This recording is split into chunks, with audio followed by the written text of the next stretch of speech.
नमस्कार सकलके प्रियंका रान्नाघरे आपनादेर सकलके स्वागत जानाई। आशा करी आपनारा सकलेई भालो आछेन। काजेर बाड़ी बा बिये बाड़िर एई दई कातला किभाबे एत टेस्टी हय सेई रेसिपिटाई आजके आपनादेर साथे शेयर करछि। प्रथमे आमी कातला माछेर पेटी नियेछि, सेगुलोके आमी नुन हलुद और एकटू पातिलेबुर रस दिए आधा घंटा मतो माखिए रेखेछिलाम। आपनारा हलुदटा चाइले नाओ दिते पारेन। और आमरा एकटू सादा तेले भाजछि माछगुलोके। तेलटा যতক্ষণ না ধোঁয়া ওঠা গরম হচ্ছে ততক্ষণ পর্যন্ত আমরা ওয়েট করে তারপরে একটা একটা করে কাতলা মাছের পেটি বা যে কোনো পিস আপনারা পছন্দ করেন সেগুলো আস্তে আস্তে আমরা ভেজে নেব। এখানে একটা ছোট্ট টিপস, আমরা যেহেতু কাতলা মাছের পেটিগুলোকে লেবু দিয়ে নুন দিয়ে আধা ঘন্টা মতো ম্যারিনেট করে রেখেছিলাম, তার কারণে মাছগুলো একটু সফট হয়ে এসছে আর গন্ধটাও কেটে গেছে। তাই আমরা এটাকে খুব লাল করে ভাজবো না, মোটামুটি ভেজে আসলে আমরা তুলে নেব। এবার আমার দেখুন মাছগুলো মোটামুটি ভাজা হয়ে গেছে, আমি একটা একটা করে তুলে রাখছি।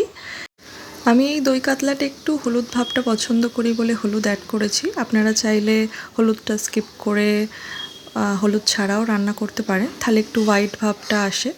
তো আপনারা যেটা আপনাদের পছন্দ সেই অনুযায়ী করবেন। তো চলুন আমি মাছগুলো তুলে নিয়েছি, এবার একটা পেস্ট তৈরি করি। এবার আমি একটা মিক্সিতে পেঁয়াজ আদা রসুন কাজু আর পোস্তর একটা পেস্ট বানিয়ে নিচ্ছি। আর সেই তেলেতেই আমি গোটা গরম মশলা আর একটা তেজপাতা অ্যাড করেছি।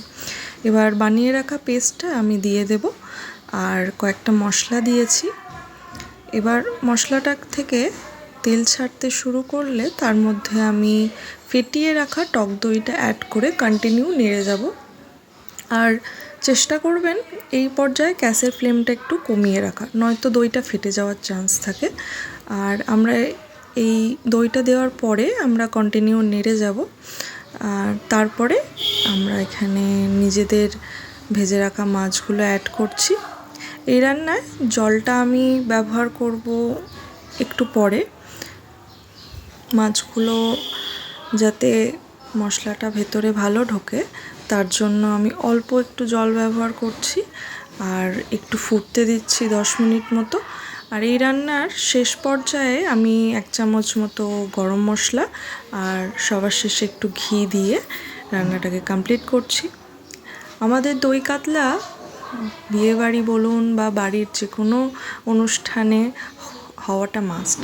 আর এই রান্না আপনি বাড়িতেই বানিয়ে দেখতে পারেন, পুরো বা কাজের বাড়ির মতোই টেস্ট আসে।